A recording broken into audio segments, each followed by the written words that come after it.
participants continue d'augmenter, mais se stabilise autour de 175. Donc, on va continuer d'avancer avec Maximilien, qui du coup est juste à côté de moi. Vous êtes là pour lui. Donc, je le présente brièvement.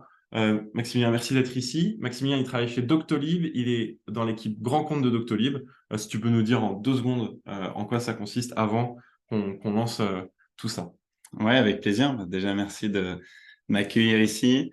Simplement, donc voilà, je m'occupe d'aller démarcher des hôpitaux publics, d'aller en fait développer les partenariats de Doctolib dans les hôpitaux publics principalement. Merci. Et merci d'être resté concis parce qu'ensuite, il a beaucoup, beaucoup de choses à nous dire. Donc, c'est bien aimable de sa part de le garder un petit peu timé. Vous me connaissez parce que c'est notre 8e masterclass ensemble. Je produis du contenu chez Up2 et j'étais commercial avant chez Preto, chez Miro ou pour SAP. Voilà. Je vois qu'il y en a qui lèvent la main. Nul besoin de lever la main. Vraiment, vous pouvez poser des questions et interagir dans le chat, mais on va pas on va rejeter les gens qui, enfin rejeter c'est le terme Zoom, hein, qui lèvent la main, puisque bien sûr on a un webinaire à faire. Pourquoi on propose toujours et encore ces super masterclass pour vous permettre, à vous commerciaux, de vous inspirer des techniques d'intervenants comme Maximilien pour essayer de perfectionner vos techniques de vente. Parce que Up2, c'est l'expert du commerce, l'expert de la vente depuis 15 ans.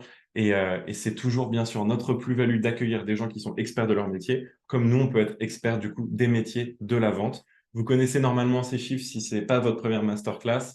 On rencontre énormément de commerciaux chaque année, on en forme, on a beaucoup de candidats dans notre base. Et si on se concentre un peu sur le recrutement, ce qu'on fait d'habitude dans ce format, on recrute, enfin on permet le recrutement de 2500 commerciaux par an. Et c'est très important, comme vous allez le voir par la suite, puisque vous le savez, on est dans une véritable guerre des talents pour les commerciaux. En France, il en manque 200 000 et c'est donc important pour Up2 de, bien sûr, apporter sa pierre à l'édifice, de vous aider à trouver un travail. Je vous l'ai dit, 2500 commerciaux par an tout à l'heure, puisque le nombre d'offres d'emploi n'a jamais été aussi élevé pour les commerciaux. On est dans un marché vraiment tendu et bien sûr, le nombre de CV a été diminué depuis la crise sanitaire.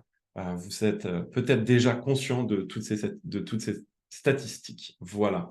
Je vous refais un petit peu le programme. Il est déjà 11h13, donc j'essaye d'avancer rapidement sur ma partie pour qu'on profite à fond de celle de Maximilien. Moi, je vous fais un petit point de contexte, comme d'habitude, mais je vais aller encore plus vite que d'habitude, vraiment, pour qu'on profite à fond des questions et réponses qu'on a préparées avec Maximilien. Ensuite, quelques bonnes pratiques. Là, je vous laisserai prendre des captures d'écran, comme d'habitude. Et ensuite, bien sûr, on passera à la partie la plus importante et à Maximilien. Voilà. N'hésitez pas toujours à interagir avec Fanny dans le chat. Je vois qu'il y en a qui ont un peu des questions qui peuvent changer un petit peu d'habitude. Si vous avez des questions sur le thème, euh, bien sûr, du webinaire, n'hésitez pas à les mettre dans les questions-réponses. Et merci notamment Étienne pour le retour sur la qualité des slides. C'est effectivement, je viens de les changer, donc ça me fait plaisir. Voilà. Je voulais aussi lancer le sondage, premier sondage de ce webinaire. Je vais afficher d'abord les réponses et ensuite je vais vous le lancer. Vous allez voir, il va s'afficher, ça va faire une petite pop-up pour ceux qui savent en ce moment faire autre chose que de regarder le webinaire, qui sont peut-être dans un nouvel onglet. J'ai peur que éventuellement ça vous suspende dans votre activité. Vous me dites, mais je vous lance le premier sondage tout de suite. Et la question est la suivante. Aujourd'hui, on va parler de vente complexe. C'est ce que Maximilien fait. La vente complexe, je vais vous en redonner la définition tout à l'heure. Mais est-ce que vous en faites? Est-ce que vous faites de la vente considérée comme complexe? Ou est-ce que vous êtes plutôt là pour vous inspirer de la vente complexe dans un métier un peu différent? Je vous donne les réponses telles qu'elles sont un petit peu inscrites en live. Vous êtes une centaine à avoir répondu pour l'instant et on est sur 70% de gens à être sur de la vente complexe et le reste est un peu, comme on dit, moitié-moitié. Donc peut-être ou non. Je vais vous partager les résultats juste après. J'attends juste qu'il y ait encore un petit peu plus de réponses, qu'on en atteigne 150, puisque je crois avoir vu que vous étiez 181 en ligne. Merci à vous. Donc, je vais vous partager les résultats. On y est presque. Allez, je partage tout de suite les résultats. Comme ça, vous pouvez en avoir un petit peu conscience de ceux qui vous entourent. On a quand même du coup 6 personnes sur 10 qui sont dans la vente complexe, 2 personnes sur 10 qui ne savent pas, qui sont peut-être dans la vente complexe, je vais vous redonner la définition, et 2 personnes sur 10 qui ne sont pas dans la vente complexe pour l'instant ou qui sont ici du coup pour s'inspirer de toute façon des techniques des ventes les plus complexes, voilà, comme celle de Maximilien. Un point de contexte, donc, tout d'abord, pour poursuivre ce que je vous disais un petit peu plus tôt. sur ce qu'on va essayer on va essayer de délimiter un petit peu la définition de la vente complexe. Évidemment, c'est une définition fixée, c'est pas moi qui l'ai inventé. Vous l'avez déjà un petit peu dit dans le chat. Qu'entendez-vous par complexe? Frédéric, je vous réponds justement, et Salma nous donnait un petit peu une piste dans le chat sur la définition que vous pouvez apporter. C'est un processus de vente qui va impliquer des décisions d'achat qui sont difficiles, bien sûr des cycles de vente longs et la participation de plusieurs interlocuteurs. Je pense que tu t'y retrouves, et on peut y retrouver plein d'autres métiers, plein d'autres entreprises, plein d'autres gens et plein d'autres secteurs d'activité, mais je vais vous en parler un petit peu plus tard. Et il y a aussi d'autres prérequis pour définir un petit peu la vente complexe. D'abord, l'importance de la valeur de l'acheteur, enfin, l'importance de la valeur que vous apportez auprès de l'acheteur.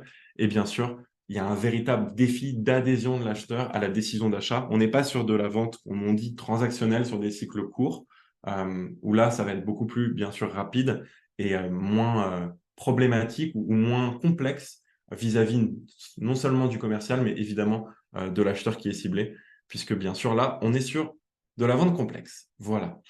Bien sûr, ça implique de la modification des processus internes, je vous l'ai dit tout à l'heure, de l'adhésion à la décision d'achat, et bien sûr, il y aura aussi l'importance qui va être mise sur les services, l'accompagnement qui est associé. Donc, il y a toute une, je vous l'ai dit, c'est pas de la vente transactionnelle, c'est pas, comme on dit, un one shot. Désolé pour le terme anglais, mais c'est pas juste un aller simple, comme on dit. C'est véritablement la construction d'un partenariat. Donc, n'hésitez pas à nous dire encore dans le chat si vous êtes aligné avec ces définitions et si vous faites de la vente complexe. Je vous ai dit, il y en a plein d'autres qui font de la vente complexe, comme par exemple sur notre podcast Vive la vente.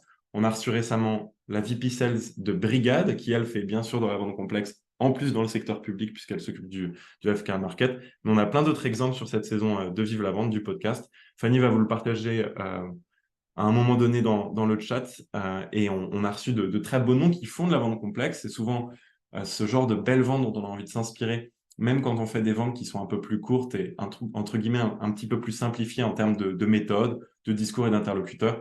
Donc cette saison sur le podcast, on a reçu LinkedIn, on a reçu Baria et on a reçu Deliveroo, entre autres. Donc de beaux épisodes sur justement de très beaux cycles de vente.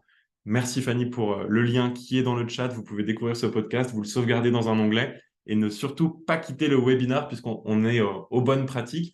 On va couvrir à peu près 3 bonnes pratiques assez importantes, même si je vous l'ai dit, je vais essayer de faire vite pour qu'on profite au maximum de la valeur ajoutée de Maximilien aujourd'hui.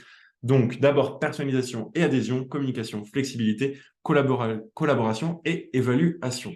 Et ensuite, je vais vous donner le plus important, c'est-à-dire les petits contenus bonus que vous savez, je prépare à chaque fois si vous êtes habitué à ces masterclass. 10 bonnes pratiques pour essayer d'identifier les bons décideurs, puis aussi des pratiques pour bien sûr les contacter, réussir à les suivre, à ne pas les lâcher, c'est très important. Et aussi 10 bonnes pratiques générales qui vont venir résumer les 3 premiers points qu'on va passer très rapidement pour réussir ces ventes complexes.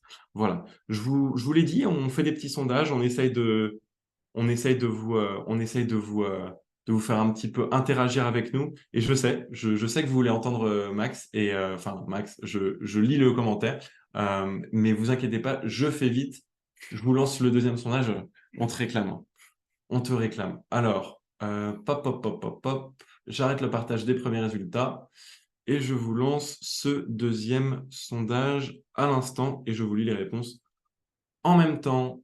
Tac, tac, tac. Sondage numéro 2. Quelle compétence vous semble la plus importante pour réussir sur une vente complexe? Il va falloir en choisir qu'une. Vous l'avez vu, c'est un choix unique. Il y aura un choix multiple pour le troisième sondage. Désolé de divulgacher un petit peu la suite du webinaire, mais c'est le cas. Est-ce que vous êtes plutôt avec un focus, donc un point de concentration sur l'adaptabilité, l'expertise technique ou plutôt le relationnel? Dites-nous ça justement en répondant au sondage. J'ai l'impression que c'est relativement partagé, mais il y en a un qui remporte de loin la mise et c'est l'adaptabilité, avec l'expertise technique qui arrive en troisième position et le relationnel. Je vais mettre tout de suite fin au sondage.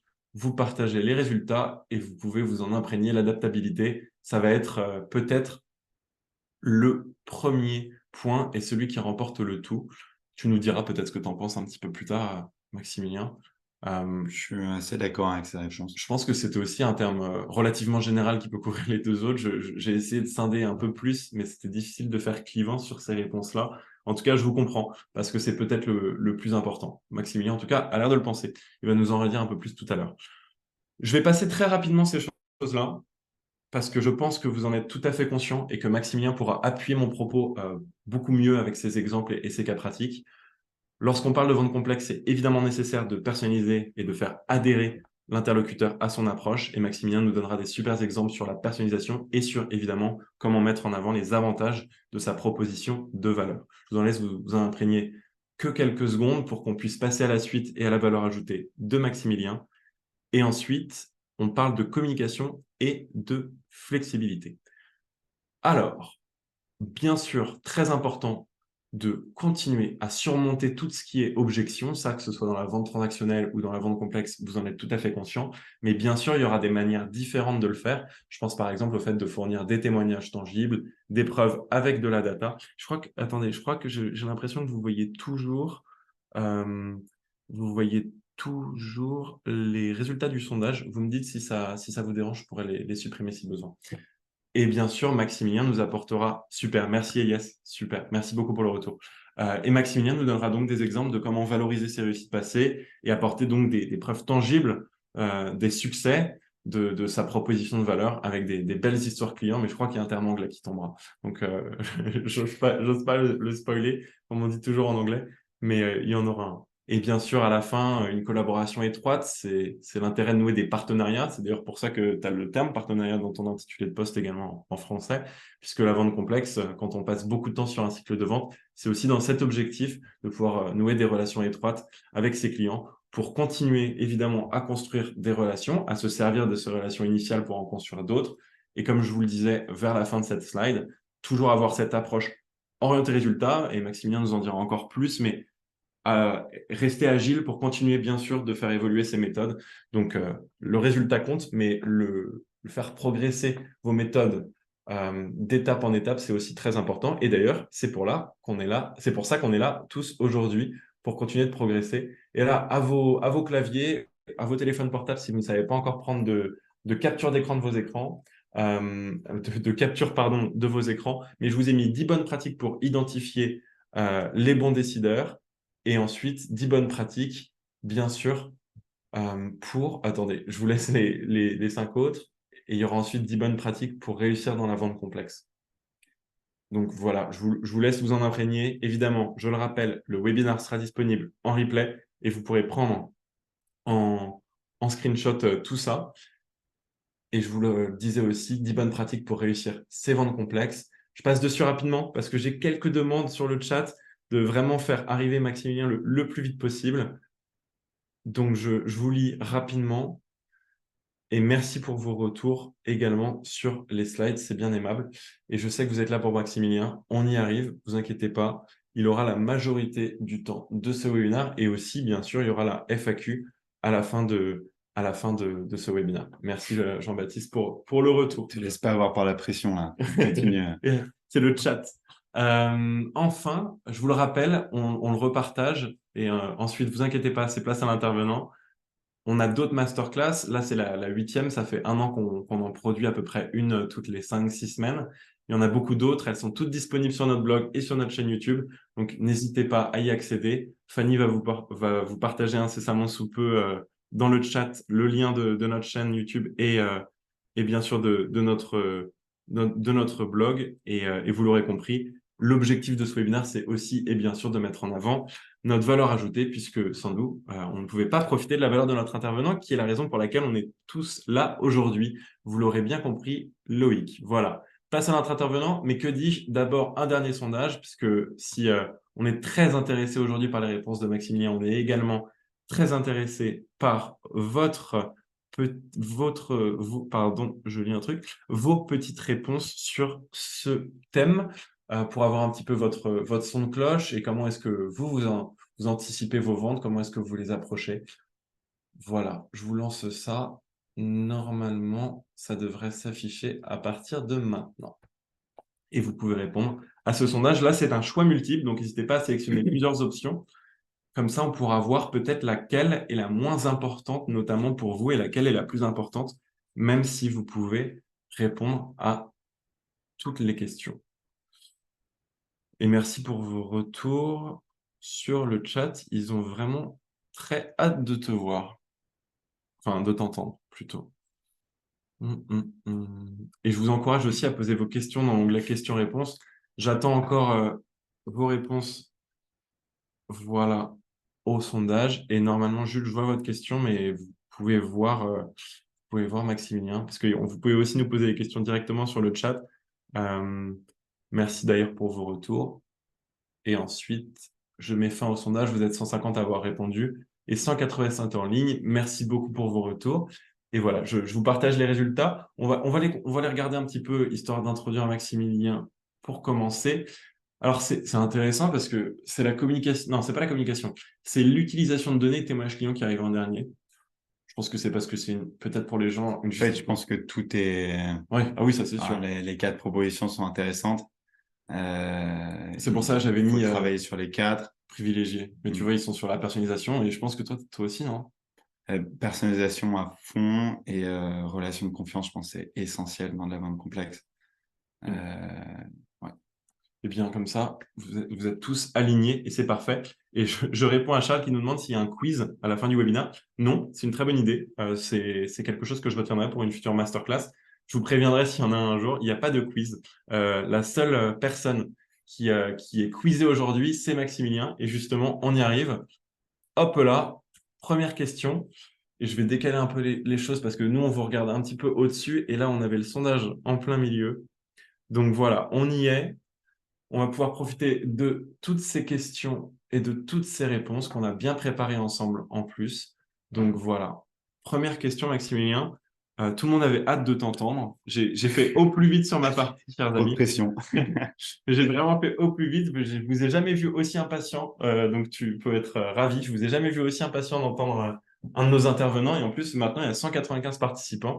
Donc maintenant, la pression est pour toi, j'ai envie de dire. Est-ce que tu peux te présenter un peu, nous dire quel est ton track record, revenir un petit peu sur ton expérience? Ouais, parfait. On va faire ça. Du coup, déjà, merci encore de m'accueillir ici. Euh, pour m'introduire, je dirais que voilà, peut-être que j'ai commencé, je suis tombé dans les sales avec une première expérience en vente sur le terrain, donc à New York, en fait. J'étais commercial pour une entreprise qui vendait des box de vin, Mhm. mais en e-commerce et pour le marché américain. Et donc là, j'étais basé à New York, j'étais avec mon sac à dos et mes bouteilles et j'allais dans les rues essayer d'obtenir des rendez-vous avec des sommeliers de grands restaurants et d'hôtels. Et c'est vraiment, je pense, une première expérience qui m'a donné goût aussi aux sales, je dirais. Après ça, j'ai rejoint du coup Amazon. J'ai rejoint Amazon donc en tant que business developer pendant 2 ans. Et ensuite, j'ai évolué sur un poste plutôt de manager d'une équipe de business developer. Et donc ça, c'était déjà hyper enrichissant, de pouvoir voir beaucoup de choses différentes. Mais je pense qu'à ce moment-là, je suis arrivé à un point où je voulais rejoindre quelque chose, peut-être un projet qui avait plus de sens pour moi. Et ça faisait déjà 4 ans que je m'intéressais, 4-5 ans que je m'intéressais au monde de la santé, particulièrement aux hôpitaux, parce qu'aussi, ils ont, on va dire, une organisation qui est assez complexe et une organisation où il y a un fort besoin de transitionner de manière digitale, un fort besoin de transformation digitale. Et j'avais envie, en fait, de Contribuer à cette contribuer à transformation. cette transformation digitale. Et c'est là où j'ai eu la chance de rejoindre l'équipe spécifiquement dédiée aux hôpitaux chez Doctolib. Voilà. Et aussi, peut-être pour introduire aussi notre sujet du jour, rejoindre Doctolib et cette équipe-là, c'était aussi rejoindre du coup la vente complexe d'une certaine manière, parce que on est sur des ventes du coup longues. On se parle de 9 à 12 mois en moyenne. Et aussi, c'était pour moi mettre de côté la partie management. Mais voilà, avec 5 ans d'expérience, je considérais que c'était mieux pour moi d'aller plus loin dans mon expertise côté sales commercial Et de avec contribuer cette à ça. expérience. Et voilà, le management reviendrait un jour de toute façon plus tard. Super, on va revenir un peu sur Amazon. Merci beaucoup d'être revenu comme ça sur tout ce parcours-là. Intéressant d'avoir découvert la vente de terrain aussi à New York. C'est intéressant que tu aies commencé par là. Tu es resté donc un peu plus de 4 ans chez Amazon, presque 5 ans. Est-ce que tu peux nous raconter ce que tu as fait chez eux avant d'arriver chez Doctolib? Euh, donc, chez Amazon, je travaillais au sein des équipes retail. Donc, c'est l'entité d'Amazon qui fonctionne un peu comme un distributeur où Amazon en fait achète les produits des marques qu'elle distribue, stocke en entrepôt et gère l'expédition aux clients. Donc, c'est les produits qu'on connaît tous sous Prime, en fait. Et là, je m'occupais donc d'aller démarcher et de signer les marques qui ne travaillaient pas encore avec nous. Ensuite, on s'occupait du coup de les référencer, de les distribuer et tout ça dans le but d'augmenter le catalogue d'Amazon. Donc, dans mon travail, il y avait une partie prospection, une partie négociation et une partie account management sur une durée de 1 an où le but était de maximiser le chiffre d'affaires de ces nouveaux clients. Et au bout de 2 ans, j'ai évolué du coup sur un poste de manager avec une équipe de 5 commerciaux, puis 8 commerciaux. C'est moi. Puis 8 commerciaux. Voilà. Et avec évidemment, il y avait aussi une partie assez intéressante de définition des objectifs, définition du VP, définition de la stratégie et du coup, effectivement, des objectifs de chacun. Super, merci beaucoup de garder encore les réponses de manière assez concise pour qu'on passe vraiment à la valeur ajoutée de ce webinaire, parler de la vente complexe chez Doctolib. On y revient. J'ai fait un petit visuel en forme d'entonnoir afin que tu nous expliques un petit peu comment est-ce que vous fonctionnez, comment est-ce que toi tu fonctionnes au quotidien avec tes responsabilités, et si tu peux justement revenir un petit peu sur quelles sont ces responsabilités et ce que tu fais au quotidien. Effectivement, donc j'ai rejoint aussi donc l'équipe qui est dédiée, comme je disais, aux hôpitaux publics de Doctolib. Donc c'est l'équipe plus ou moins grand compte de Doctolib. Aujourd'hui, on est présent du coup c'est ce que tu as mis sur la slide, mais du coup dans 300 hôpitaux publics, plus de 300 hôpitaux publics en fait MCO. Donc c'est-à-dire médecine, chirurgie obstétrique. Donc ça met de côté les hôpitaux psy, hôpitaux plus spécialisés. Et donc, il en reste 300 à les convaincre, comme tu l'as très bien mis. Donc, les 300 hôpitaux qui sont déjà clients, donc ça, ils sont gérés par notre équipe d'account management grand compte. Et moi, je m'occupe avec 2 autres seniors account exécutives des 300 hôpitaux qui restent à convaincre. Donc, des maths simples, j'ai la responsabilité de 100 hôpitaux publics. Et peut-être, oui, effectivement, un point à nouveau qui fait lien avec notre sujet. Pourquoi c'est hyper différent de ce que je faisais avant? En fait, donc là, je le disais déjà, mais on est sur des cycles de vente de 9 à 12 mois. Tu vas faire en fait entre 8 à 15 rendez-vous pour pouvoir signer un partenariat et ce avec 5 à 10 interlocuteurs différents. J'ai mis 4 à 10, mais c'est 5 à 10. Oui, chez Beaucoup l'automatisation, d'interlocuteurs. c'est pas aussi précis que ça. Mais ce qui est sûr, c'est que tu as une multiplicité, tu le mettais au début dans la présentation, une multiplicité d'interlocuteurs. Et tu n'es pas du tout dans un schéma, un interlocuteur égale un décisionnaire. En fait, on est sur une forme, et ça c'est peut-être aussi plus dans les hôpitaux publics, dans le public, on est dans une forme de décision qui est forcément collégiale entre ces différents interlocuteurs, différents décisionnaires. Et justement aussi pour rentrer dans l'aspect aussi complexe des décisionnaires, moi je suis face à des décisionnaires qui sont très différents. Tu peux nous donner des exemples de postes? Ouais, justement, donc j'allais te donner des exemples. Tu peux avoir le directeur des systèmes d'information, donc qui a plutôt un profil technique. Tu vas avoir le directeur général, qui fait la paire le président de CME, donc qui est en fait le directeur médical, et qui fait la paire avec le directeur général. Et lui, du coup, qui a plutôt un point de vue médical.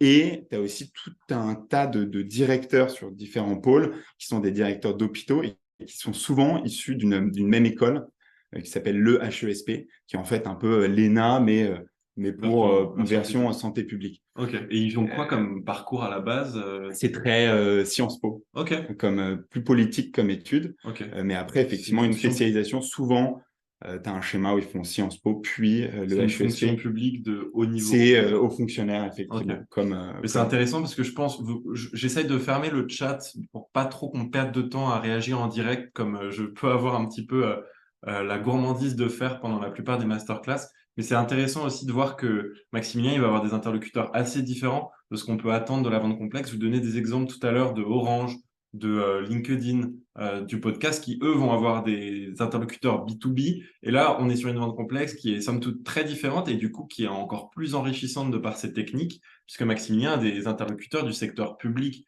et du secteur public ont fonctionnaires du secteur public. Donc c'est vrai que ça change aussi à la fois le cycle de vente, les méthodes, la personnalisation. Et justement, on va en parler un petit peu. Est-ce que tu as quelque chose à rajouter avant que je passe à la question d'après?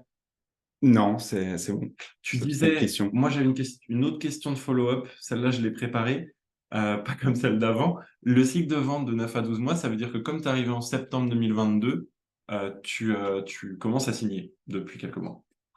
Euh, oui, alors j'ai déjà eu la chance de signer quelques partenariats, mais effectivement, les premiers sont arrivés à la fin du semestre 1 de cette année. Donc, on est bien, enfin, c'est mathématique, on arrive bien sur ces quasiment 9 mois.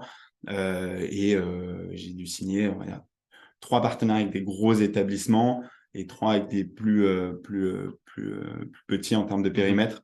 Et tu avais aussi un Euh, pipe préexistant quand tu arrives, ce qui fait que... oui, après, souvent, tu dois reprendre quand même Ouais. de zéro la relation. Enfin, et c'est aussi très à la vente complexe, c'est-à-dire que la vente, elle dépend aussi de l'interlocuteur en question. Il y a une relation de confiance qui s'établit. Donc, Ça prend du en temps. fait, tu reprends souvent aussi à zéro. Ok, on garde ces éléments-là en tête, sans hôpitaux dans le pipe de Maximilien depuis 1 an et 2 mois chez Doctolib et un cycle de vente de 9 à 12 mois avec beaucoup d'interlocuteurs différents. Je fais un petit rappel, je vois qu'il y en a certains qui lèvent la main. Sur les webinars, la plupart des webinars UpTo, on ne va pas partager la parole en direct. Par contre, vous pouvez poser vos questions et réponses dans l'onglet questions et réponses, donc l'onglet éponyme, et vous pouvez aussi mettre toutes vos réactions dans l'onglet discussion où Fanny, du coup, va pouvoir en régie interagir avec vous. C'est la dernière fois que je le dirai peut-être avant la fin du webinaire pour qu'on puisse vraiment se concentrer sur toutes les questions et bien sûr les réponses de Maximilien. C'est quoi les avantages quand on travaille pour une entreprise connue de son secteur? Tu as connu Amazon, mais justement la Doctolib, c'est carrément plus particulier vu que tu adresses un secteur public. C'est quoi les avantages et peut-être les challenges? Euh, L'avantage, effectivement, c'est ce que tu indiques là dans le PowerPoint, mais en gros, Doctolib, tout le monde connaît, donc c'est facile de se présenter. Les gens connaissent, tes interlocuteurs connaissent tout de suite plus ou moins ce que tu fais. Et surtout qu'en fait, ils sont souvent utilisateurs. Tu as 75% de la population française qui a Doctolib. Donc, de fait, ces interlocuteurs ont aussi Doctolib en grande L'application partie. sur leur téléphone. Ouais, Ouais. l'application. Donc, ils connaissent en tant que patient utilisateur. Le revers de la médaille, et spécifiquement aux hôpitaux, c'est qu'en fait, déjà, ils nous associent uniquement à de la prise de rendez-vous en ligne, alors qu'on a d'autres produits, et aussi, ils nous associent uniquement au secteur libéral, les médecins de ville. Et du coup, en fait, en nous disant des trucs du style, je sais déjà ce que vous faites, c'est pas fait pour les hôpitaux. Et donc là, parfois, c'est presque encore plus difficile d'arriver avec cette idée préconçue et de devoir, entre guillemets, casser cette idée préconçue que d'arriver si on arrivait avec une page complètement blanche. Et donc là, tout l'enjeu de ce challenge-là, c'est d'arriver à déjà bien faire comprendre, bien éduquer sur notre présence dans les hôpitaux et ce qu'on fait pour les hôpitaux publics et l'ensemble des solutions qu'on apporte. En fait, parce qu'on a aussi de la préadmission en ligne, de la téléconsultation. En fait, on n'est pas connu pour ça, mais on est le premier acteur européen. Pour te donner deux, trois exemples. Super, c'est clair et net. Je ne savais pas pour le premier acteur de la téléconsultation en Europe en plus, donc on en apprend tous les jours. C'était pas dans la préparation, donc en plus je découvre des choses. Si j'avais su, j'aurais préparé encore plus de follow-up. Mais on passe à la question numéro 4. Vous avez d'ailleurs la timeline des questions juste en haut à droite si jamais, cher spectateur. Et ensuite, peux-tu nous partager certains des grands enseignements que tu as pu tirer des 12 derniers mois? Normalement, cette question-là, je la mets à la fin. Mais là, j'avais envie d'y revenir dès le début pour qu'on puisse ensuite tirer toutes les explications de Maximilien sur les questions suivantes. Si tu peux revenir un petit peu là-dessus. J'ai fait un petit visuel pour que tout le monde ait une idée et je vais l'afficher rapidement. Comme ça, peut-être qu'on peut naviguer à vue sur tout ça. Ah, là, tu dévoiles tout de suite. Si tu veux, je retiens. Non, non, mais c'est très bien. Et du coup, pour suivre un petit peu aussi la slide, je pense que dans les grands enseignements, il y a déjà une partie sur, on va dire, les phases, les étapes d'une vente complexe, puisque c'est aussi quelque chose de long. On a dit plein de rendez-vous et aussi plusieurs phases. Oula. Et donc, il y a un point clé, un premier point clé, avant tout, on en parlait aussi dans les questions, de créer de la confiance. Donc, créer de la confiance, ça se fait en montrant toute l'expertise, dans mon cas, mais ça s'applique à n'importe quelle vente complexe, toute l'expertise qu'on va avoir du coup dans le monde hospitalier, public hospitalier, pour se mettre aussi au niveau de nos interlocuteurs. Je pense que c'est important. Et ça, on le fait via des références et on le fait via des success stories, donc des belles histoires de clients où ça a bien fonctionné. Et on le fait aussi en s'intéressant réellement aux spécificités de l'hôpital dans lequel on va vouloir travailler. Et je dirais d'aller plus loin même sur la partie lien personnel en s'intéressant aux besoins personnels de l'interlocuteur que tu as en face. Et ça veut dire aussi, voilà, quels sont ses enjeux à lui, ses objectifs à lui, comment en fait on va même l'aider lui. Et c'est ça qui va nous permettre de gagner, je pense, sa confiance. Et nous, on appelle ça ce lien perso, on appelle ça chez Doctolib l'intuitu personae, en latin très savant, mais qui veut juste dire en fonction de la personne. Du coup, voilà, vraiment s'adapter aussi au-delà de l'hôpital à la personne en question. Ensuite, Autre t'avais grands des phases enseignements, également. ouais, c'est ça. J'avais des phases dans la vente complexe. Je dirais qu'il y a une première phase où, vu la multiplicité des intervenants, des interlocuteurs, il va falloir vraiment être facilitateur. Donc là, être capable d'informer, éduquer un maximum de personnes dans l'établissement sur ce qu'on est capable de faire. Et ensuite, on va entrer dans une phase 2, quand on a un peu semé nos graines, dans une phase 2 où là, il va falloir réussir à cadrer un peu plus le projet, comprendre quel va être le périmètre, réussir à mettre tout le monde un petit peu aussi autour de la table. Et là, rentrer dans une phase où on est comme un consultant en stratégie digitale d'une Ouais. certaine manière, où T'accompagnes à fond sur le ouais, projet. on va vraiment accompagner, essayer de cadrer aussi, les aider à cadrer ce projet-là. Et enfin, une troisième phase où là, voilà, il faut, sur la phase de closing, arriver à donner un peu plus de rythme, à cadrer les dernières étapes et du coup, être un peu plus directif aussi dans l'approche, je dirais, sur la fin.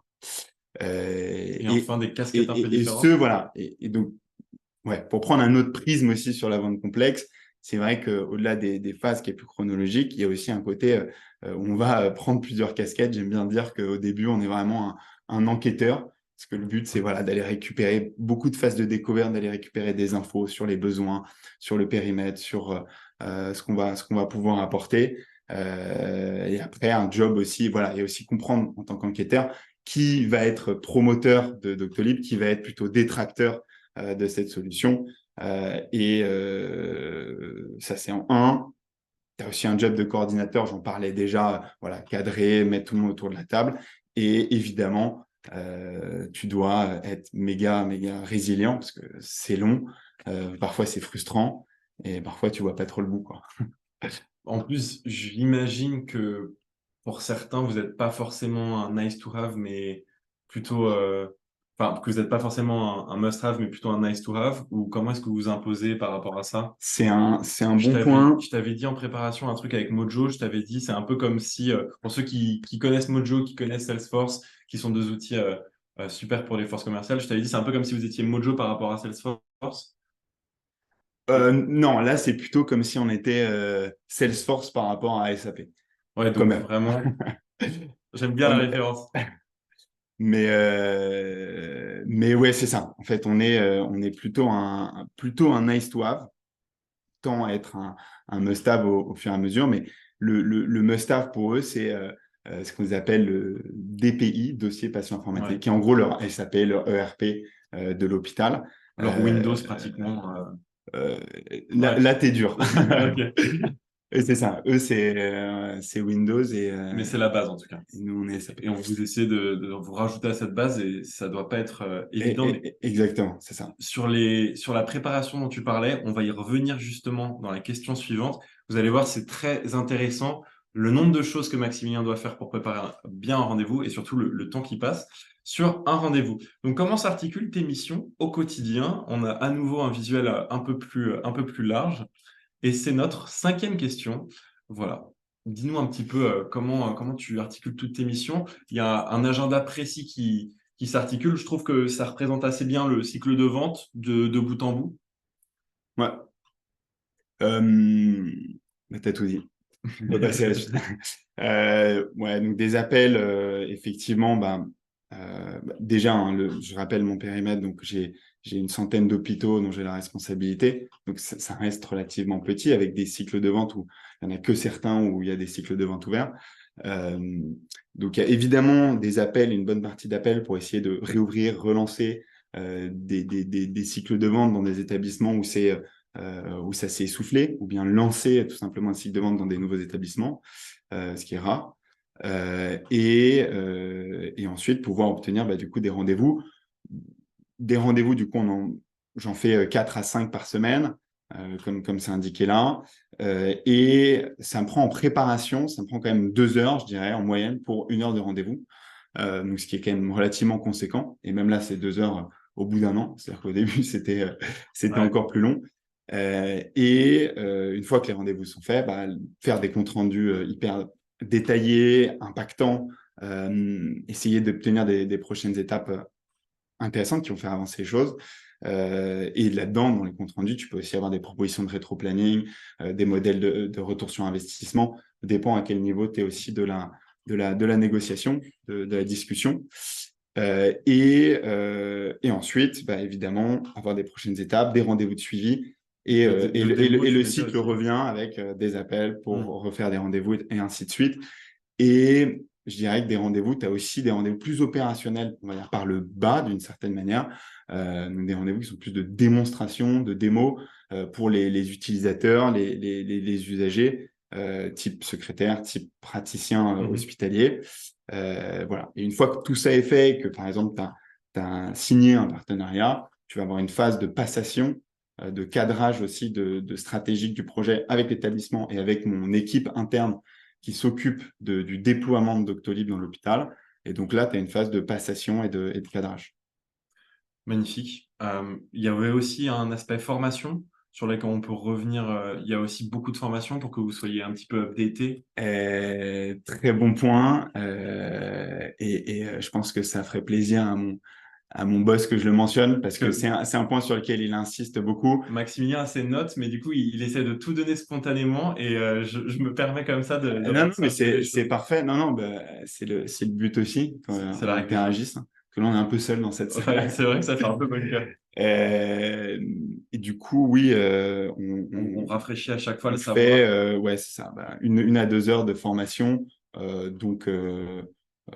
À la fois, ça va être sur des sujets de changement, par exemple, d'initiatives gouvernementales, de nouvelles lois, où on va avoir des sujets là-dessus, des sujets aussi de changement de paradigme, de produits qu'on va avoir au sein de Doctolib. Et moi, je passe beaucoup de temps aussi à suivre l'actualité hospitalière. Enfin, ce que je te disais la dernière fois, mais gros, j'ai remplacé l'équipe par Hospimedia. Ouais. Euh, c'est différent. Mais je pense que ça doit être hyper important. J'en reparle, désolé, hein, mais quand on sort notre podcast avec la directrice commerciale grand compte d'Orange la semaine prochaine, et eux, même chose, 2 heures de formation sur la cybersécurité, le cloud, tous les lundis Et ça aussi, après-midi. bien sûr. Nous, on est... Et c'est impératif Hmm. pour eux de constamment mettre à jour le savoir marché qu'ils peuvent avoir pour évidemment s'adapter encore mieux quand c'est en direct avec leurs interlocuteurs. Et justement, j'avais envie de te poser cette question. Comment est-ce que tu prépares tes rendez-vous? C'est quoi un peu les cases à cocher? Ouais. Qu'est-ce que je fais pendant mes 2 heures de préparation? Je me justifie bien auprès de mon boss. Je pense il y a une phase où je vais me renseigner sur le système d'information de l'hôpital. Donc, essayer de trouver des informations. Souvent, j'en ai sur Salesforce, je vais en avoir autre part. Euh, c'est quoi son système d'information? Est-ce qu'il a des solutions déjà qu'on touche, téléconsultation, prise de rendez-vous en ligne, etc. Et à partir de là, je vais essayer de trouver des références qui ont le même système d'information pour pouvoir leur raconter une histoire. Et je vais aussi trouver des références dans la région autour de lui, euh, autour de cet établissement hospitalier, d'autres hôpitaux qui ont mis en place Doctolib. Et ça, c'est sur la partie, on va dire, référence, chiffres. Et je vais aussi, moi, trouver de la donnée sur la présence de Doctolib, le taux de pénétration, la présence de Doctolib dans la région, le département et ainsi de suite. Ça, c'est une première phase. Ensuite, je vais essayer, moi, de me donner c'est quoi mes objectifs du meeting, qu'est-ce que je veux obtenir comme information, où est-ce que je veux amener aussi mon interlocuteur, donc quels sont mes messages clés, me faire une sorte de déroulé. Et je finis souvent par la partie en fait phase de découverte, parce qu'en fait quand j'ai fini ça, je sais les questions que je vais lui poser, les informations que je veux récupérer, et aussi je dirais, par mes questions aussi, où je vais amener la personne à réfléchir. C'est un peu en entonnoir, en fait. C'est un peu en entonnoir. Et finalement, cette phase de découverte, évidemment, qui est avant mes messages clés, mais que je prépare plutôt à la fin et qui est ultra clé. Je passe beaucoup de temps à préparer mes questions. Et sur les 100 comptes, est-ce que tu en laisses tomber définitivement ou c'est jamais définitif? Sur les 100 comptes, c'est jamais complètement définitif. Il y en a qui vont faire le choix d'une solution plus interne ou une solution qui est proposée par leur système d'information, leur logiciel de système d'information, leur logiciel de DPI. Et donc là, s'ils ont mis en place, comme c'est des projets quand même assez lourds en termes de mise en place, donc s'ils ont embarqué toutes leurs équipes, créé les connexions techniques avec cette solution-là, évidemment, on va être bloqué pendant un certain temps avant qu'il y ait des réels résultats. Et là, il faut revenir au moment où voir si les résultats sont bons ou non dans cet établissement avec leurs solutions internes. Mais non, on s'arrête jamais complètement de discuter avec un hôpital. Ça ne s'arrête jamais. Donc finalement, peut-être en suspens pendant longtemps dans le pire scénario, quoi. Oui, c'est ça. Question suivante, et n'hésitez pas, je vous le redis, à poser vos questions dans l'onglet questions-réponses. D'ailleurs, j'en profite, il nous reste exactement 5 questions. Les 5 questions suivantes sont un petit peu plus courtes que les 5 On va premières essayer d'aller questions. plus vite, ouais. Elles vont être un petit peu plus rapides. On va essayer de tenir et de terminer le webinaire sur les questions préparées avec Maximilien avant midi 5, comme on avait commencé à 11h05.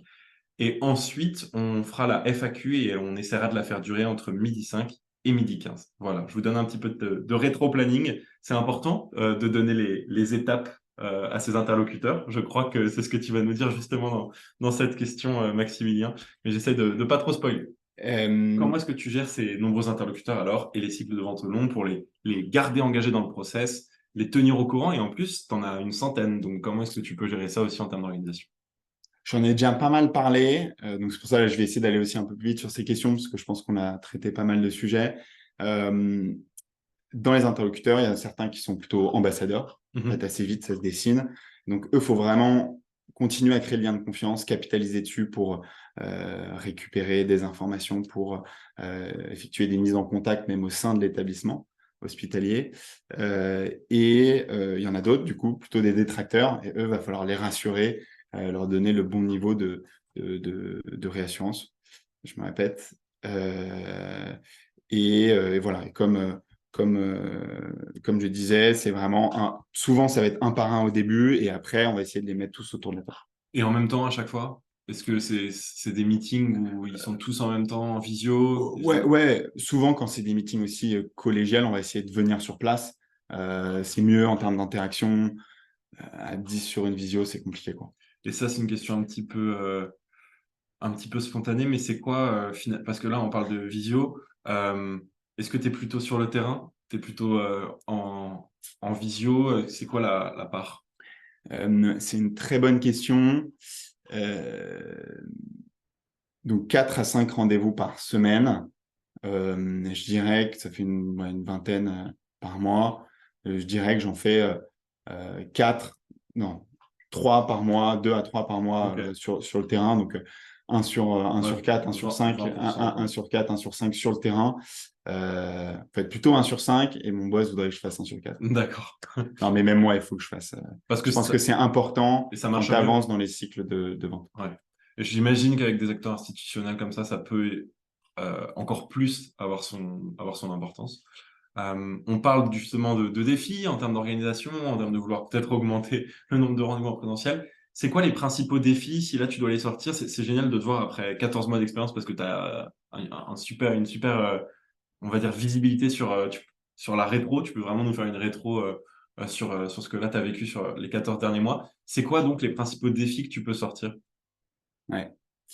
Euh, il y en a un certain nombre.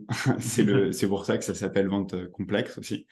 Le premier, là, c'est plus inhérent au fait que je travaille avec des hôpitaux publics. Voilà, en arrivant avec l'étiquette privé plus start-up, on peut avoir, voilà, il va y avoir une sorte d'idée préconçue ou d'avis sur le start-up plus privé qu'il va falloir aussi être capable de casser. Et à nouveau, voilà, c'est de bien faire comprendre aux hôpitaux publics que on a d'une certaine manière, on participe à leur mission de vouloir aussi améliorer la santé de tout Français. Et donc, on renforce bien cet engagement-là, je pense, auprès de nos populations pour voilà, gagner de la confiance et aussi casser un petit peu cette image startup plus privée. Le deuxième défi, c'est la longueur du cycle de décision. Qui effectivement est assez consensuel, comme je le disais, avec beaucoup de décisionnaires dans la boucle. On en a déjà parlé, en plus ils ont des profils assez différents. Et je pense que ça, pour le coup, ça s'applique à toutes les ventes complexes, même si voilà, il y a des subtilités particulières au monde public que j'ai pu découvrir.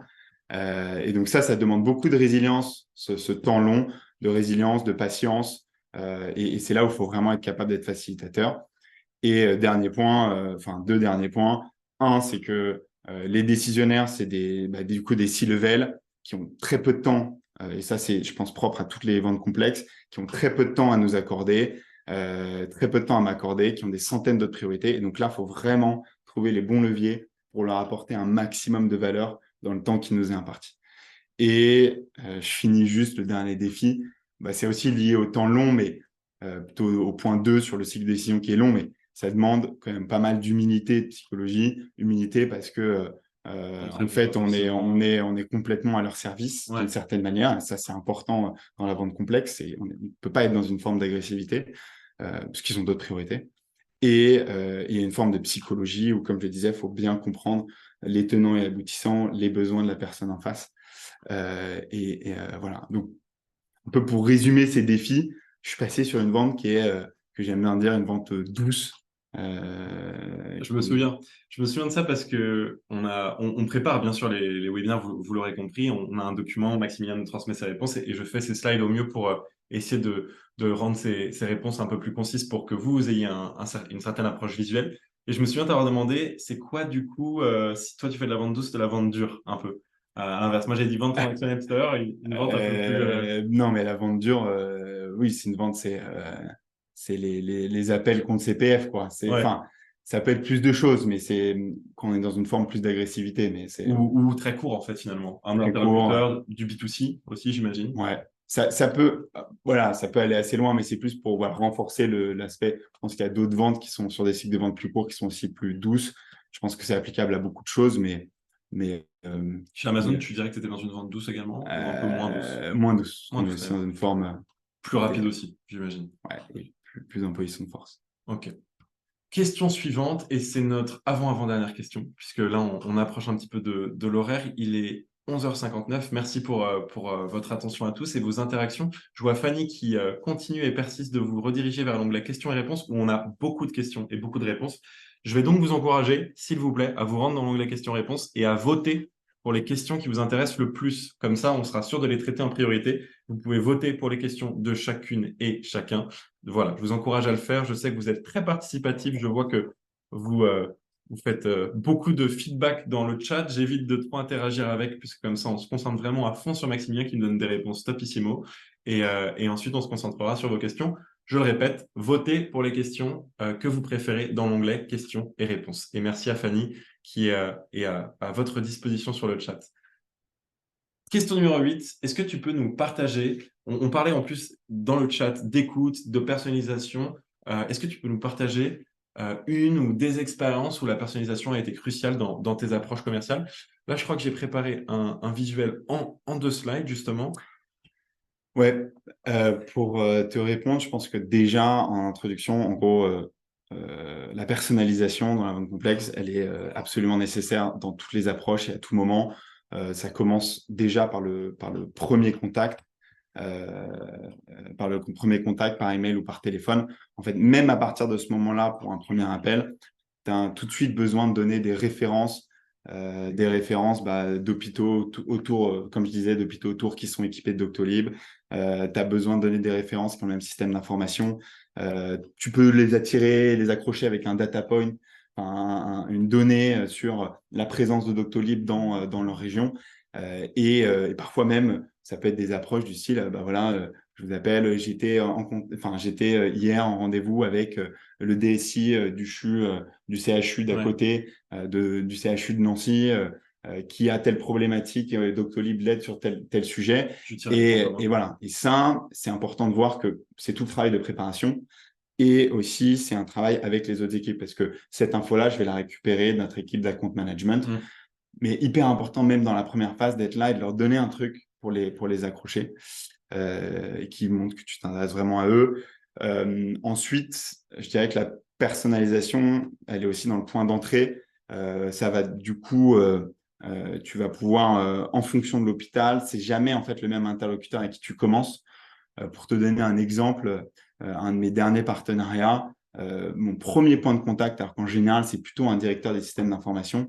Là, celui qui a été mon premier point de contact et le promoteur, ça a été côté médical, le président de la commission médicale d'établissement. Donc, un Ça change. professeur. Et c'est hyper différent parce que lui, en gros, il était assez féru de nouvelles technologies et il venait de mettre en place une sorte de robot pour la chirurgie, pour toute l'activité de chirurgie. Ils venaient de mettre en place des robots et très féru de technologie. Donc là, ça l'a Ouais, accroché. donc ça peut vraiment changer du tout au tout selon les interlocuteurs.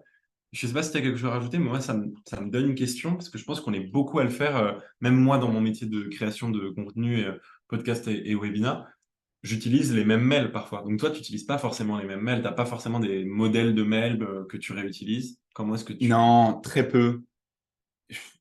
Vraiment très peu. tu Je peux personnalises avoir presque tout, des quoi? petites structures pour m'aider à gagner du temps, mais après, je suis obligé de toute façon de personnaliser le mail à un moment ou à un autre avec des références qui ont le système Hmm. d'information, avec un data point Il y a sur, peut-être un rapport sur, différent selon les gens, un tu, un vous, c'est exact. bête. Ah oui, non, mais exactement. Après, tu Ouais, arrives sur des relations où tu vas être plus ou moins proche, exactement. Donc, chaque mail est personnalisé, même les premiers mails. ok. Tip top. Euh, Toi, et un truc à ajouter? ouais, c'est plus ce que je disais. Non, mais voilà, je pense aussi personnalisation, bien dans la compréhension du besoin de l'hôpital, parce que c'est jamais le même. Il y en a qui vont être plus intéressés par l'aspect attractivité de Doctolib, d'autres par l'aspect, on va dire, gain de confort et de temps pour Mhm. les secrétaires. Donc là, tu vas pas amener la même proposition en fonction de ce besoin. Et nous, on doit aussi, et je pense que c'est propre à beaucoup de solutions SaaS, on doit aussi s'adapter au système d'information. Donc, en fait, ton setup, ton installation et ta connexion entre Doctolib et le système d'information n'est pas forcément la même entre un système d'information et Ouais. un autre, entre les partenariats qu'on Ouais, a. donc c'est ça le côté vraiment technique là Et auquel là, on tu... rentre dans un côté très technique, plutôt avec la DSI, direction Ouais. du système d'information, Où tu as la fameuse casquette du consultant plus digital. plus digital exactement. Et là, on est dans une forme où ça peut impacter ta vente. Pour te donner un exemple aussi, d'un de mes derniers partenariats, on était dans un établissement où le système d'information demandait à ce que la connexion avec Doctolib fasse que, en gros, on est obligé de mettre en place, de changer tous les agendas des outils de planification des secrétaires et de mettre le nôtre. C'était un prérequis Hmm. de cette installation technique. Et du coup, là, en fait, tu te rends dans un projet différent où tu es obligé de passer par un tas de rendez-vous plus terrain, plus opérationnel avec tous les gens, tous ces secrétaires, tous les gens qui vont être impactés par le changement d'outils, Hmm. parce qu'il faut aussi les convaincre du changement de cet agenda. Ouais. Alors qu'il y a des projets où c'est pas forcément le cas, tu n'as pas de changement d'agenda C'est et ton projet est différent, quoi. plus indolore, on va dire. Exactement. Ok. Mais voilà. Très Donc la intéressant. personnalisation, tu l'as, enfin pour finir, tu l'as vraiment partout, quoi. Je vois que Fanny parle déjà et dresse un petit peu le sujet sur notre étude des salaires, mais je vous en reparlerai un petit peu à la fin parce que c'est un autre sujet commercial et il nous reste encore deux petites questions pour Maximilien avant de passer à vos questions. Et on vous accordera 10 minutes pour les questions, donc on essaiera d'en traiter une vingtaine en 30 J'ai secondes. été trop lent au début, en fait. Non, mais c'est aussi, c'est toujours les aléas du direct, les 5 minutes d'attente, on attend que les gens se connectent, on leur laisse poser des questions et des réponses. Et pourtant, j'ai vraiment fait ma partie le plus rapidement possible, mais on a aussi envie de profiter de tout ce que tu peux nous dire à chaque question. Et c'est bien normal. Et je le rappelle pour ceux qui ont un impératif de temps, par exemple depuis midi, puisque c'est souvent ce qui peut arriver.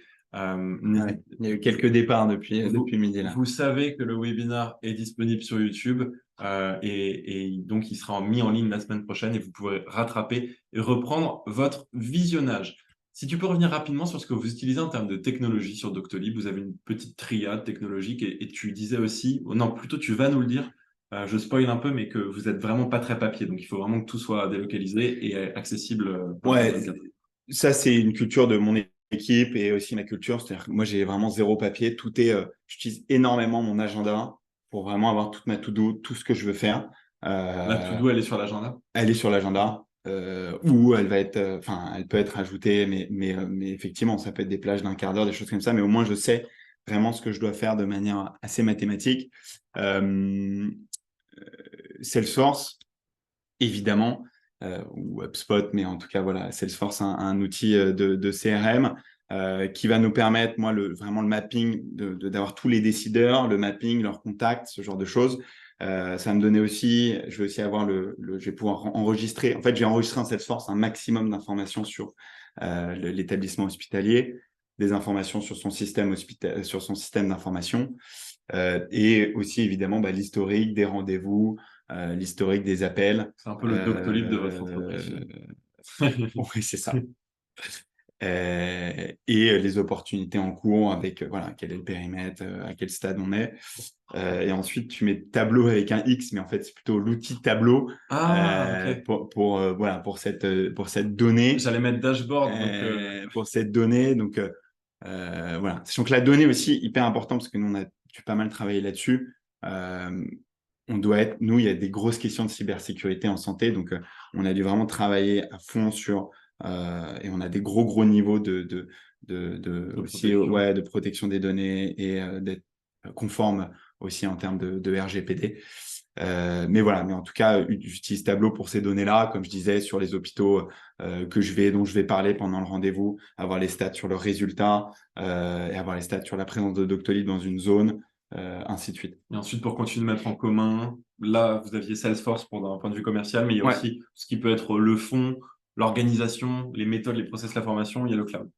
exactement. Donc là, dans lequel on va avoir les présentations, les modèles de retour sur investissement, ce qui a été fait dans le passé, Ça, c'est plutôt un corporate suivi, aussi. un suivi aussi sur certains points. Ouais, c'est Ouais, plus corporate, ça nous permet d'avoir vraiment tous nos outils, et une toutes les banque infos. aussi de support. Merci beaucoup, Charles, qui nous donne un super feedback. Très impressionné par ta maîtrise du sujet, donc ça fait plaisir. Merci beaucoup. Et on va passer à la dernière question, parce que je dis merci beaucoup, mais on n'est pas encore sur la fin du webinaire et on va répondre à vos questions en live. Est-ce que tu peux rapidement nous revenir sur quelques astuces pour gérer efficacement ton temps et tes priorités dans un environnement où l'efficacité doit compter plus que tout? Mais j'en profite pour vous rappeler qu'on a sorti une masterclass qui s'appelle Mieux s'organiser pour plus vendre. C'est d'ailleurs notre masterclass la plus visionnée, je crois, sur notre chaîne YouTube. Donc, n'hésitez pas à aller la consulter dès que vous aurez une minute. Après celle-là, tes Non, astuces. mais ouais. Du coup, je pense que là, je vais apporter des éléments moins intéressants que cette masterclass. Et sachant qu'aussi, je suis là-dessus, je suis pas le plus grand expert. J'ai encore une grosse marge de progression, je pense, en termes d'efficacité, d'organisation. Bah, je le disais avant, effectivement, pour moi, je pense que déjà c'est essentiel. Pas de papier, tout sur mon agenda. Ça me permet d'être clair. Et je me mets aussi, bah, même mes temps où je vais travailler seul, quoi. Donc, j'ai des temps liés à là, je vais faire un compte rendu, là, je vais faire une préparation de rendez-vous, là, je vais faire mon rendez-vous, là, je fais mes plages d'appel. Tu dépasses pas, Euh, ça t'arrive à toujours t'y... Évidemment que si, je Ouais. dépasse. Comme tout le monde, et c'est ce que je dis. Et là-dessus, C'est ce que les gens disent dans le chat je aussi. suis pas assez rigoureux, mais je dépasse tout le temps. Mais c'est comme ça, hein. On essaye de s'y tenir pour les Mes journées, qualifier, bien si sûr. je dépassais pas, elles feraient 9h, 9h, 17h30, 18h. Mm, En réalité, c'est pas exactement ça, bien sûr. comme tout le monde. Et je dirais un truc assez évident quand tu es commercial, je pense que c'est important de fonctionner par plage et par session, ça peut être différents thèmes, tu choisis le prisme que tu veux. Moi, ça va être un peu la phase où est mon prospect. Donc, est-ce que je vais mettre tous mes premiers contacts, par exemple, le lundi matin, le lundi après-midi, ça va être toutes mes propositions commerciales, le mardi, enfin, je dis au pif, mardi matin, ça va être là, toutes mes relances, de gens que j'ai déjà contactés. Fonctionner, c'est par appel, je dirais que c'est Mm. pas mal de fonctionner aussi par plage. Ça peut être aussi par thème. Moi, parfois, je contacte tous mes directeurs de système d'information, puis tous mes Ouais, tu suis l'entonnoir dont on directeurs parlait un peu plus généraux. tôt, quoi. Voilà. Tu refais entre guillemets, le petit pousset de ton cycle de vente, quoi. Ça peut être ça. Mais voilà. Ok. Mais en tout cas, par plage, ça fonctionne bien. Plus tu es sur de la vente complexe, moins ça fonctionne. Mais c'est quand même important, je pense, en termes d'efficacité. Les feedbacks sont presque trop bons dans le chat. Je veux voir parce que je reçois des messages sur le groupe marketing de d'Up2 et je vois que vos feedbacks sont excellents. Donc, merci beaucoup à tous. Merci pour vos compliments. Merci Charles qui dit bravo, vraiment. C'est très agréable et c'est un travail de Ça longue doit être un haleine. Charles que je connaisse, hein. C'est possible parce que je crois que les compliments sont presque intéressés. Euh, Merci beaucoup. C'est un travail de longue haleine pour nous chez UpTo d'avoir des intervenants de cette qualité-là qui en plus du coup vont répondre à vos questions. Et merci beaucoup Maximilien d'avoir mis un tel focus. On ne peut pas à chaque fois faire des visuels, réussir à donner des réponses aussi exhaustives et aussi bien présentées. Donc merci d'avoir mis l'exigence aussi haut. Ça met la barre haut pour les prochaines masterclass. Voilà. N'hésitez pas. C'était un plaisir partagé. Et bah, merci aussi de l'organisation qui était Avec plaisir. Et attention, c'est pas très terminé cadrée. puisqu'on passe à vos questions-réponses. Ça semble être terminé, mais ça n'est pas terminé. On se congratule juste à travers vos feedbacks aussi via le chat. On va maintenant passer aux questions-réponses. Je pense que Frédéric, on a dit qu'on n'envoyait pas les slides et que le replay serait disponible sur YouTube. Je reprécise pour vous en live. Donc, j'espère que vous avez pu voter pour les questions et les réponses. Je vais les trier maintenant par vote et on va passer à la question d'Étienne qui avait lui aussi des bons feedbacks et qui nous a aussi tenu au courant de la technique au début du webinaire. Je le remercie en direct et ça va être du coup le moment de vos questions. Mais euh, je salue juste de manière très rapide les gens qui nous disent au revoir là maintenant dans le chat. Merci beaucoup pour votre attention. On se reverra à la prochaine fois et on se voit donc à la prochaine masterclass et on passe maintenant aux questions et aux réponses en direct. Alors, Étienne de Voguet, variable pour la vente complexe, ça se pense comment? Moins de volume égale moins d'argent. Je rappelle qu'il n'est pas obligé de répondre à toutes les questions, mais Non, non, mais là, je pense que c'est assez évident. Merci Étienne pour la question. Euh, non, je pense que c'est différent. Ça va dépendre de toutes les entreprises. Souvent, justement, de la vente complexe, c'est aussi des commerciaux qui vont être plus expérimentés, plus seniors, donc qui vont avoir un variable parfois aussi plus conséquent. Après, le variable peut être fait différemment. J'imagine, en tout cas, c'est comme ça que c'est fait dans pas mal d'entreprises où la part fixe est plus importante du coup pour un commercial plus senior et du coup un commercial sur de la vente complexe parce qu'on signe pas tous les jours. Et je dirais aussi qu'il peut être fait différemment, c'est-à-dire que ça peut être un pourcentage de la vente. Du coup, ouais, comme c'est la ça. vente est plus importante, bah, c'est tout de suite des sommes très importantes. Voilà. Mais donc, Je ne sais pas, Étienne, comment c'est fait dans votre entreprise? donc c'est répondu en direct. Merci beaucoup d'avoir répondu sur la théorie de cette question. Comment est-ce que sont gérés, il nous disait Linda, dont j'ai vu aussi les messages sur le chat, merci à vous Linda, comment sont gérés les objectifs de performance sur des cycles de développement longs? Est-ce que tu les avais déjà dès que tu es arrivé? On t'avait dit tu dois Hmm. signer telle personne. Est-ce que c'est prédit ou est-ce que c'est quelque chose qu'on adapte avec le temps? Euh, sur les, c'est plus les objectifs de ce que je comprends, donc Ouais, style KPI qu'on va avoir en tant que commercial. yes. D'ailleurs, c'est une bonne question parce qu'on n'en a pas trop parlé. Évidemment, bah, il y a le chiffre d'affaires, donc lié à ces différentes signatures. Que tu gères. Euh, Nous, on va avoir un système aussi plus euh, qualitatif que quantitatif Mhm. et qui est lié aussi au fait que ce soit très long, d'objectifs liés au rendez-vous, ce qu'on appelle des key meetings, donc des rendez-vous clés qu'on va avoir. Donc, on a un certain nombre d'objectifs de rendez-vous clés à avoir. Et ça, c'est la donnée plus qualitative, je dirais. C'est clair et net. Ensuite, Yves nous demandait, dans les cas où on a des concurrents pour les mêmes services, c'est une question pratique, on va voir, dans les cas où nous avons des concurrents pour les mêmes services, à quel rythme relancer ces prospects sans faire de harcèlement, ou alors comment dynamiter ces concurrents? Alors, là, je pense que ça va vraiment dépendre du secteur.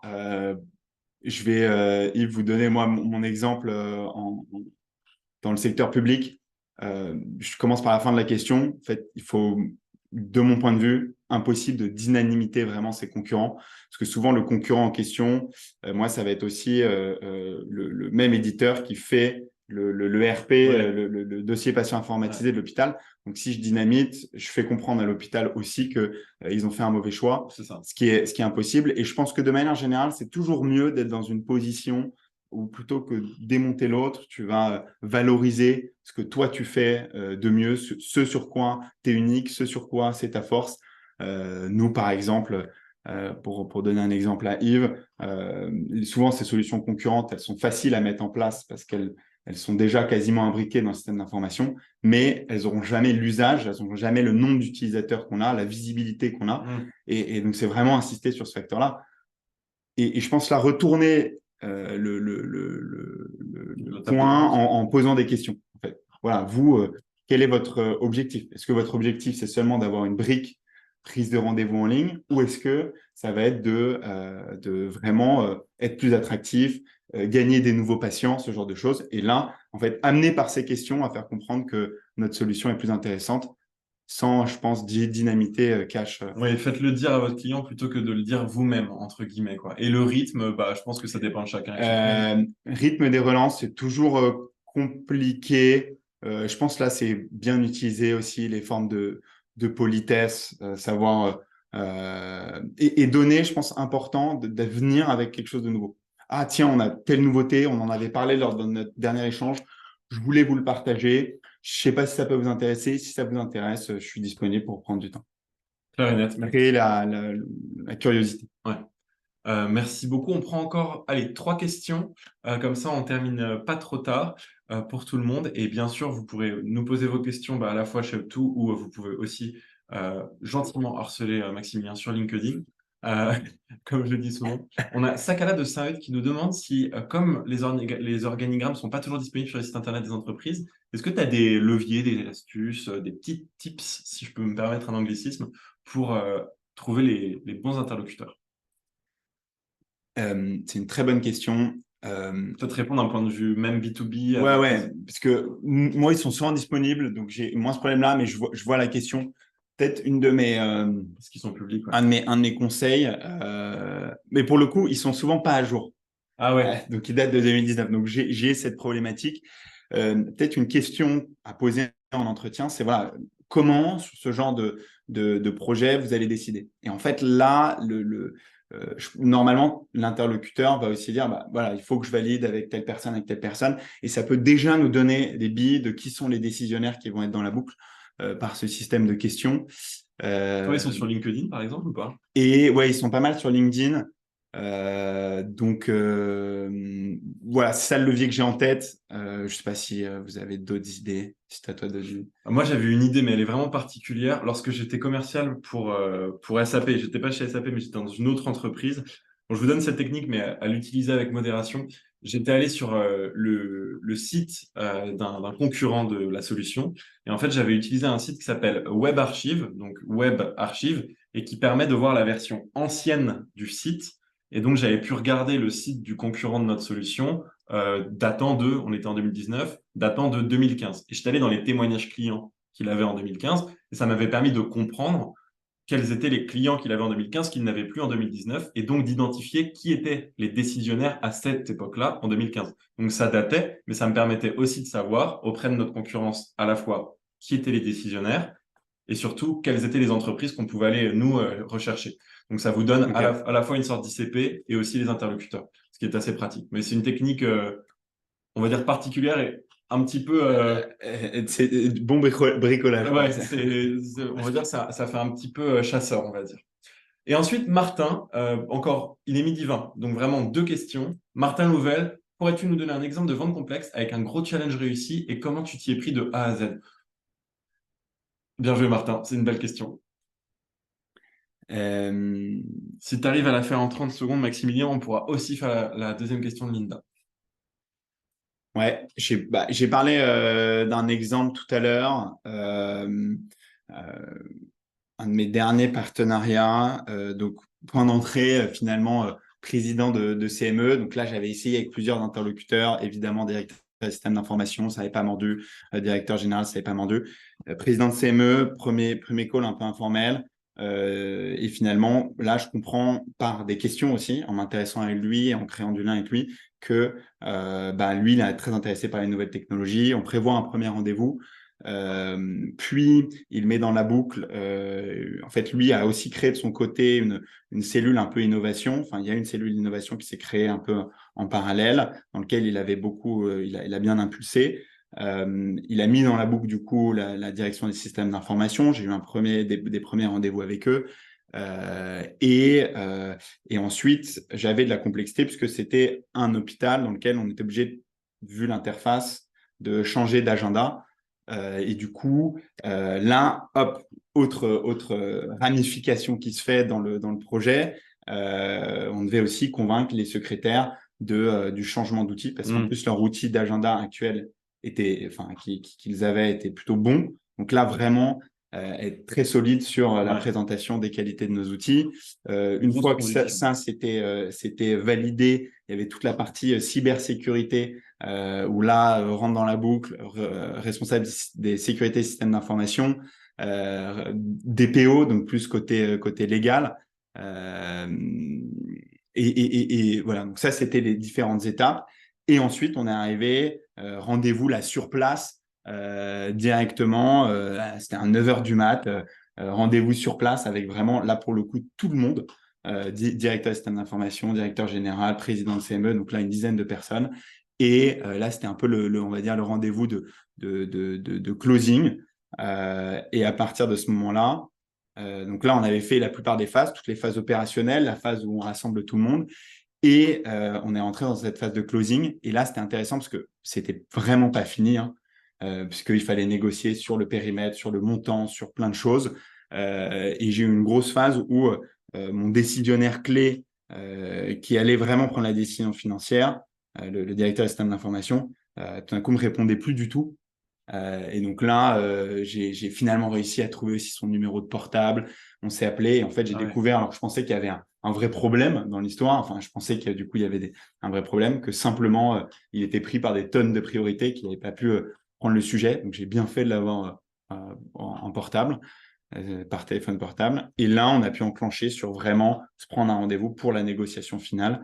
Et c'est comme ça que c'est fait. Je ne sais pas si j'ai répondu, pardon, je suis allé un peu trop dans le détail pour Martin, mais pour montrer voilà, toute la complexité et j'avais essayé aussi de montrer dans certains exemples, mais voilà, toutes les étapes, il peut y avoir de la complexité. Et ça m'a pris 9 mois. On va s'arrêter là pour les questions-réponses et aussi pour le webinar. On va profiter de peut-être ces 2 dernières minutes pour tenir le webinaire en dessous de 1h15. C'était mon objectif et on va essayer de le remplir au maximum. Merci beaucoup pour vos feedbacks dans le chat. Merci beaucoup Maximilien pour toutes tes réponses super bien aussi aux questions spontanées. On n'en a jamais eu autant et je dois dire à l'audience qu'on n'en a jamais eu d'un tel niveau également. Donc, c'est très satisfaisant de voir que les masterclass évoluent en qualité aussi avec le temps et en qualité aussi de réponse. Donc, merci beaucoup sur les questions spontanées. T'as géré. C'était un grand plaisir et merci à toi pour toute cette organisation et cet exercice assez sympathique finalement. Avec plaisir. C'était stressant, mais maintenant c'est terminé. Et merci beaucoup. On profite de vos commentaires. Je sais que maintenant on a un petit peu perdu 50% de notre base initiale et c'est bien normal puisque on était aux questions spontanées. Merci à tous pour vos messages. On va les relire. Vous recevrez le replay du webinar. Merci beaucoup, Linda. Désolé de ne pas avoir pu traiter votre deuxième question. N'hésitez pas à nous la poser sur LinkedIn ou sur l'email qu'on va vous envoyer pour le replay et on tâchera de vous répondre au mieux. Merci vraiment beaucoup pour vos feedbacks. C'est ça qui est aussi motivant et qui nous fait passer une bonne journée Ouais, je suis en train de voir ça, après cet exercice intense. ça fait plaisir. J'en ai retenu quelques-uns aussi. Tac, tiens, je t'en ai aussi mis là. Mais merci beaucoup à Fanny aussi, bien sûr, à la régie qui a parfaitement géré non seulement les liens, mais aussi le fait de pouvoir supprimer certaines questions, certains commentaires, de faire le tri et de pouvoir animer tout ça. Merci infiniment à tous. Il est maintenant, je crois, 11h25. On met fin au webinaire. On se retrouve à la prochaine masterclass, peut-être sur les